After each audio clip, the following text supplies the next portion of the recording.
Bacaan dari Kitab Keluaran. Musa dan Harun telah melakukan segala mujizat di depan Firaun. Tetapi Tuhan mengeraskan hati Firaun sehingga ia tidak membiarkan orang Israel pergi dari negeri Mesir. Maka bersabdalah Tuhan kepada Musa dan Harun di tanah Mesir, "Bulan ini akan menjadi permulaan segala bulan bagimu. Bulan yang pertama bagimu tiap-tiap tahun.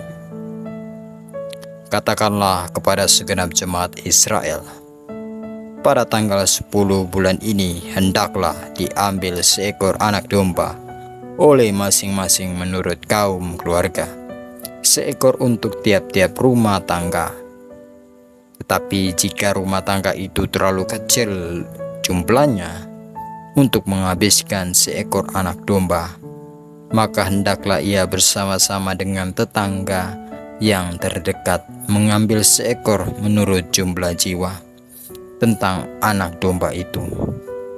Kamu buatlah perkiraan menurut keperluan tiap-tiap orang. Anak domba itu harus jantan, tidak bercela, dan berumur setahun. Boleh domba, boleh kambing. Anak domba itu harus kalian kurung sampai tanggal 14 bulan ini. Lalu seluruh jemaat Israel yang berkumpul harus menyembelihnya pada senja hari, dan darahnya harus diambil sedikit dan dioleskan pada kedua tiang pintu dan pada ambang atas rumah tempat orang makan anak domba itu. Pada malam hari itu juga mereka harus memakan dagingnya yang dipanggang. Daging panggang itu harus mereka makan dengan roti tak beragi dan sayuran pahit. Janganlah kalian memakannya mentah atau direbus dalam air, tetapi hanya dipanggang di api, lengkap dengan kepala, betis, dan isi perutnya. Janganlah kalian tinggalkan apa-apa dari daging itu sampai pagi. Apa yang tinggal sampai pagi harus dibakar habis dalam api. Beginilah kalian memakannya: pinggang berikat, kaki berkasut, dan tongkat ada di tanganmu. Hendaklah kalian memakannya cepat-cepat. Itulah Paskah bagi Tuhan. Sebab pada malam ini aku menjelajahi negeri Mesir, membunuh semua anak sulung, baik anak sulung manusia maupun anak sulung hewan, dan semua dewata Mesir akan kujatuhi hukuman. Akulah Tuhan. Adapun darah domba tersebut menjadi tanda bagimu pada rumah-rumah tempat kalian tinggal. Apabila aku melihat darah itu, aku akan melewati kalian. Jadi tidak akan ada tulah kemusnahan di tengah kalian pada saat aku menghukum negeri Mesir. Hari itu harus menjadi hari peringatan bagimu, dan kamu harus rayakan sebagai hari raya bagi Tuhan turun-temurun.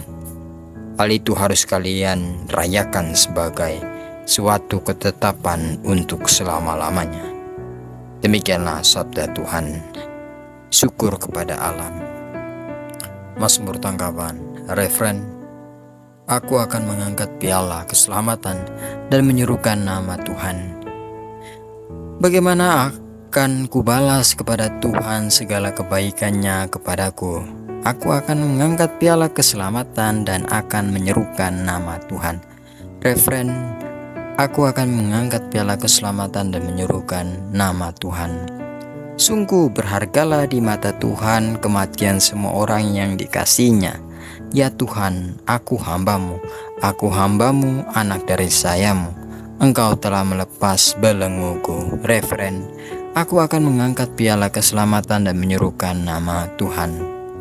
Aku akan mempersembahkan kurban syukur kepadamu dan akan menyerukan nama Tuhan. Aku akan membayar nazarku kepada Tuhan di depan seluruh umat-Nya. Referen: Aku akan mengangkat piala keselamatan dan menyerukan nama Tuhan. Bait pengantar Injil.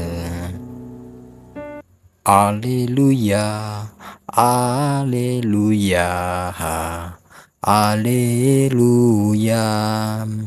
Domba-dombaku mendengar suaraku, sabda Tuhan. Aku mengenal mereka dan mereka mengenal aku. Haleluya, haleluya, haleluya. Semoga Tuhan beserta kita sekarang dan selama-lamanya. Inilah Injil Yesus Kristus menurut Matius. Dimuliakanlah Tuhan.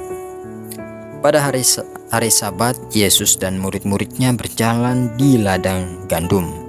Karena lapar, murid-muridnya memetik bulir gandum dan memakannya. Melihat itu, berkatalah orang-orang Farisi kepada Yesus, "Lihatlah, murid-muridmu berbuat sesuatu yang tidak diperbolehkan pada hari Sabat." Tetapi Yesus menjawab, "Tidakkah kalian baca apa yang dilakukan Daud ketika ia dan para pengikutnya lapar? Ia masuk ke dalam bait Allah, dan mereka semua makan roti sajian yang tidak boleh dimakan kecuali oleh imam-imam.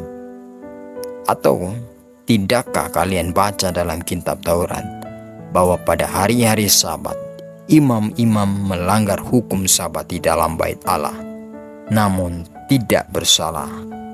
Aku berkata kepadamu, di sini ada yang melebihi bait Allah. Seandainya kalian memahami maksud sabda ini, yang ku kehendaki ialah belas kasihan, bukan persembahan.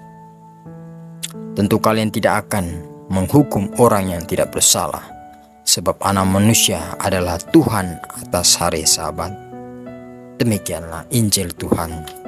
Terpujilah Kristus. Saudara-saudari yang terkasih, belas kasih lebih utama dari kurban. Dalam Injil, yang ku kehendaki ialah belas kasihan dan bukan persembahan. Dan aku datang bukan untuk memanggil orang benar, melainkan orang berdosa. Saudara-saudari yang terkasih, konteks hari ini, Injil hari ini, bahwa Yesus dan para muridnya memetik bulir gandum pada hari Sabat karena lapar. Para Farisi mengecam mereka karena dianggap melanggar hukum Sabat. Tapi Yesus menegaskan bahwa kebutuhan manusia tidak bisa dikalahkan oleh aturan yang kaku. Dia mengingat bahwa belas kasih sayang, perhatian terhadap sesama lebih penting daripada sekedar ritual atau aturan keagamaan. Apa maknanya dan pesannya bagi kita bahwa hukum Tuhan bukan untuk membebani, tetapi menyelamatkan. Yesus tidak melawan hukum, tapi menempatkan hukum dalam terang kasih. Hukum tanpa kasih akan berubah menjadi alat penghakiman. Belas kasih adalah inti dari semua tindakan iman. Allah lebih berkenan pada hati yang peduli dan murah hati daripada sekedar ritual yang dilakukan tanpa cinta.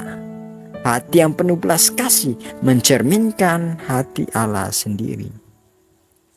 Yesus adalah Tuhan atas hari Sabat. Sabat bukan tentang pantang semata, tapi tentang membawa hidup, memberi istirahat, dan menyembuhkan. Jika sahabat menjauhkan manusia dari kebaikan, maka harus dikoreksi.